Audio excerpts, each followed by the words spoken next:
Welcome to the Guild Tremor video strategy guides. I'm Danton, and today I'll be explaining the faction champions encounter within the Crusader's Coliseum raid instance. There are a total of 14 different NPCs that you could potentially face during this encounter, and the 10-man version you will only face 6 of them per encounter. In our case, we faced off against a Restoration Druid, Retribution Paladin, Shadow Priest, Restoration Shaman, a Warlock, and a Warrior.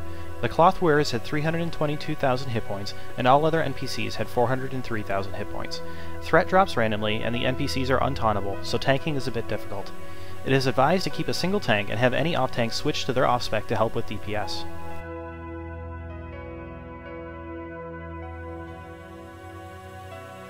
Since there are so many different combinations of NPCs that you could face, forming a solid and specific strategy is next to impossible. However, a generalized PvP strategy that we followed seemed to work for us. Kill the healers first, then the DPS. Since this encounter is PvP oriented with arena elements thrown in, it can get hectic pretty fast.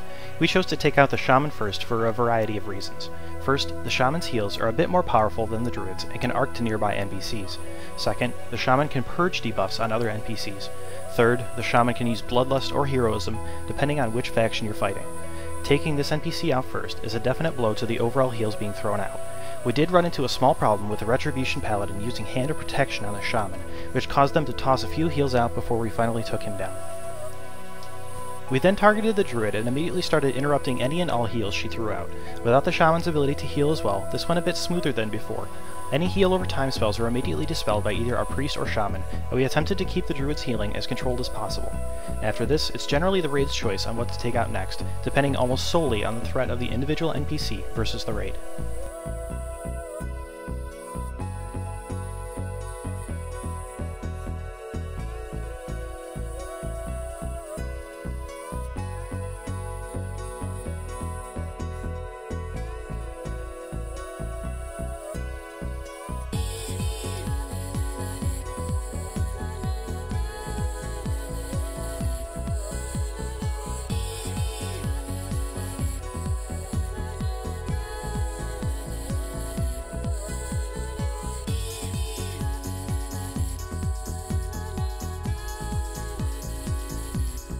As a general overview of the strategy, it's generally suggested that the healers with long cast times are taken out first, the Shaman in this case followed by the Druid.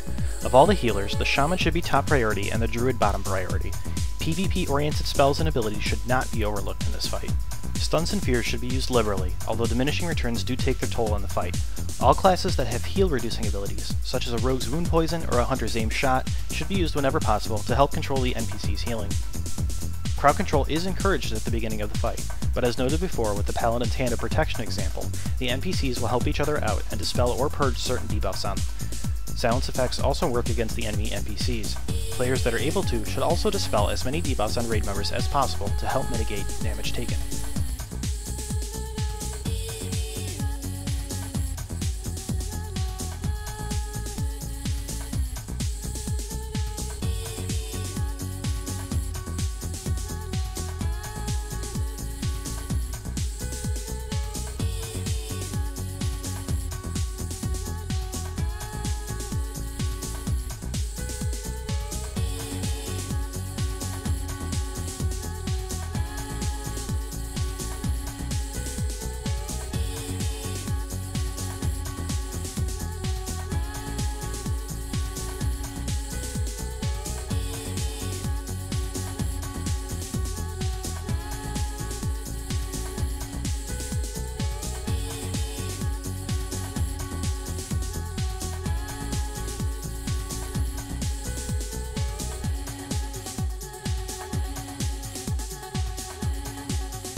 Thanks for watching our videos. If you have any questions, I encourage you to post them in the YouTube comments section below, or feel free to visit our website forums at www.feelthetremor.com.